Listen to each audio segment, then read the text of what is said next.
Guys, welcome back to my YouTube channel. सबसे पहले आप सभी को राधे राधे। तो कैसे हैं आप सभी लोग? आई होप आप सभी अच्छे होंगे।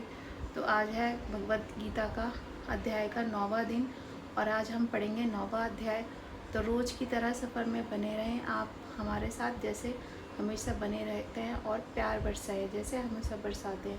तो देखिए, हमारे कन्हैया राधे बैठ चुके हैं मंदिर में कथा सुनने के लिए। तो आइए चलिए चलते हैं उसी सफर पे। आज विधा राजगुरु योग नामक 9वें अध्याय का प्रसंग।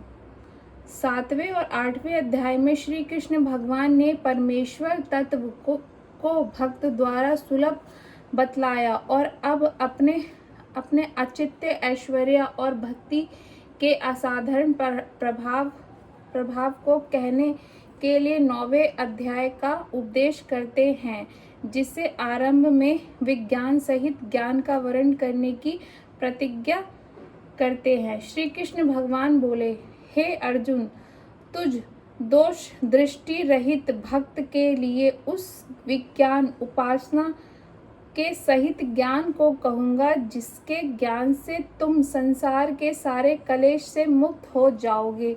यह ज्ञान सब विद्याओं का राजा तथा सब गोपनीयों का राजा एवं अति पवित्र उत्तम प्रत्यक्ष फल देने वाला है और सब धर्मों के फल का दाता होने से धर्मयुक्त है। इतना ही नहीं, सुख से करने लायक और अविनाशी है। हे परंताप प्राणी, इस धर्म का त्याग कर अन्य उपायों में मुझे नहीं पाता, किंतु मृत्यु स्वरूप संसार चक्र में भ्रमता रहता है। अर्जुन, यद्यपि यह समस्त जगत मुझ में व्याप्त है और सब मुझ में स्थिर है, तो फिर मैं आकाश के समान सर्वव्यापी होकर भी सबके पृथक हूँ। मैं सबका धारण भरण पोषण करने वाला होकर भी सबके पृथक हूँ। जैसे जीव को देह की धारण पालन करता है और अहंकार युक्त होकर भी उस देह में स्थिर रहता है, वैसे ही उन भूतों में स्थित नहीं हूँ, क्योंकि अहंकार रहित हूँ। जैसे आकाश में उत्पन्न वायु आकाश में सदा स्थित, वैसे ही समस्त प्राणी मुझ में स्थित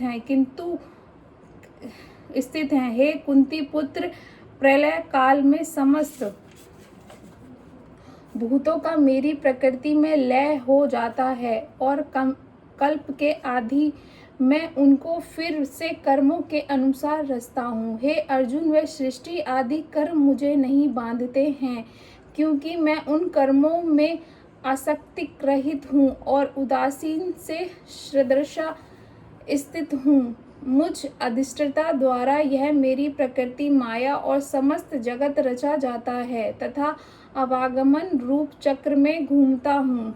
मैं भक्त के वश में होकर शरीर धारण करता हूँ, परंतु मूढ़ लोग मुझे मनुष्य शरीर धारण करने पर तुच्छ समझते हैं, अर्थात अपनी योग माया से संसार के उद्धार के लिए मनुष्य रूप में विचरते हुए को साधारण मनुष्य मानते हैं, जो कि वृथा आशा वृथा कर्म वृथा ज्ञान वाले अज्ञानी लोग राक्षसी तामसी और असुरी मोहिनी प्रकृति के वश में मेरा अपमान करते हैं। परंतु हे पार्थ, जो देवी प्रकृति के आश्रित रहने वाले महात्मा हैं, वे लोग मुझे अविनाशी को जानकर अन्य मान से निरंतर मेरा भजन करते हैं और सदा श्रोत मंत्र आदि से कीर्तन पूजन नमस्कार ध्यान आदि द्वारा मेरी सेवा करते हैं। उनमें कुछ लोग मुझ परमात्मा को ज्ञान यज्ञ से, कुछ लोग एक में परब्रह्म अर्थात जो कुछ है सब वासुदेव ही है, इस परमार्थ दर्शन रूप अभेद भावना से, और कुछ लोग पृथक दास भावनाओं से अर्थात स्वामी सेवक भाव से, और कुछ लोग विश्वतोमुख अर्थात सर्वतामिक मेरी ब्रह्मा रुद्र आदि के रूप से सेवा करते हैं, क्योंकि अग्निदोष्टमादि श्रोता यज्ञ मैं हूँ, पंच यज्ञ आदि सर्वतम यज्ञ मैं हूँ, श्रद्धादीदि के पितरों के लिए स्वधा मैं हूँ, औषधि अन्न या दवा मैं हूँ, राज्य पुरोनु वाक्यादि मंत्र मैं हूँ, होमादि साधना आज्य धृत्य आदि मैं हूँ, आवनी आदि अग्नि हूँ और हवन रूप क्रिया भी मैं हूँ। हे अर्जुन, मैं इस जगत का धाता अर्थात धारण पोषण करने वाला एवं कर्म फल विधाता तथा पिता माता और पितामह हूँ। मैं वेद जन्य योग वस्तु प्रयसन चित्त पवित्र ओमकार ऋग्वेद समवेद और यजुर्वेद भी मैं ही हूँ। मैं ही गीत लक्ष्य भर्ता पातक प्रभु साक्षी गवाह निवास धाम शरण घनिष्ठ मित्र प्रभाव सृष्टि प्रलय संसार स्थान निधान विश्राम स्थल बीज कारण हूँ। तदपि मैं अविनाशी हूँ, ब्रह्मा आदि बीजवत नश्वर नहीं हूँ। मैं ही ग्रीष्म ऋतु, मैं ही सूर्य से जब सूर्य सब जगते को तपाता हूँ तथा वृष्टि वर्षा के समय भी जल ही बरसाता हूँ। कभी अवकर्षण करता हूँ, कभी बरसाता हूँ। और हे अर्जुन, मैं ही अमृत जीवन और मृत्यु नाश एवं सत स्थूल दृश्य और असत सूक्ष्म अदृश्य हूँ। परंतु जो 3 वेदों द्वारा इंद्रियों रूप में मेरा ही पूजन करने योग्य शेष रोम सोमरस और को पीने वाले और शोधित पाप वाले होकर स्वर्ग को चाहते हैं, वे लोग अपने पुण्य फल स्वरूप इंद्रलोक में जाकर स्वर्ग सुख को भोगते हैं और पुण्य क्षीण होने पर मनुष्य लोक में आकर पुण्य वेदत्रय में कहे गए धर्मों का अनुसरण करते आवागमन को प्राप्त होते हैं, अर्थात पुण्य के प्रभाव से स्वर्ग में जाते हैं और पुण्य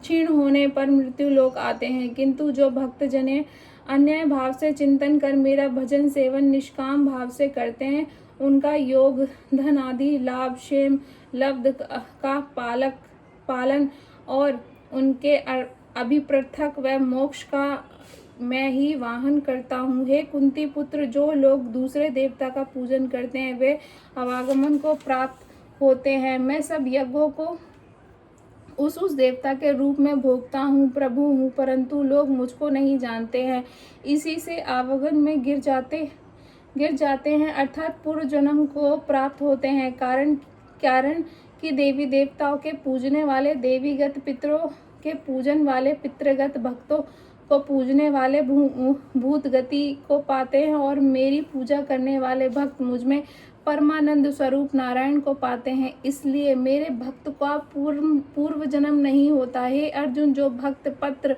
पुष्प फल और जल से मेरे लिए प्रेम से अर्पण करता है, वह अशुद्ध चित्त निष्काम भक्त का भक्ति से दिया हुआ वह पात्र पुष्प आदि में सगुण रूप में प्रकट होकर प्रेम से ग्रहण करता हूँ। इसलिए हे कुंती पुत्र, स्वभाव का शस्त्र से तू जो कुछ कर्म करता है, जो खाता है, जो होम करता है, जो कुछ दान देता है और जो तप करता है, वह सब कुछ मुझे अर्पण कर। ऐसा करने से तू कर्म बंधन से मुक्त हो जाएगा और संन्यास योग से युक्त होकर मुझको पाओगे। यद्यपि मैं समस्त प्राणियों में समान रूप से व्यापक हूँ, अंत ना कोई मेरा शत्रु है ना कोई मेरा प्रिय, तदपि जो मेरे भक्त मेरा भजन करते हैं वे मुझ में और मैं उनमें वास करता हूँ। मेरी भक्ति का और भी प्रभाव सुन। यदि कोई दुराचारी भी अन्याय भाव से मेरा भजन करता है तो भी वह साधु मानने योग्य है, क्योंकि वह यथार्थ निश्चय वाला है, अर्थात उसने भली प्रकार निश्चय कर लिया है कि परमेश्वर के भजन के समान अन्य कुछ नहीं है। इसलिए वह अन्याय भक्त शीघ्र ही धर्मात्मा हो जाता है और उसे परम शांति मिलती है। हे अर्जुन, यह निश्चय है कि मेरे भक्त नष्ट नहीं होते हैं, क्योंकि हे अर्जुन, स्त्री वैश्य और शूद्र अंतज चंडाल आदि सभी मेरा सेवन कर परम गति के भागी होते हैं। फिर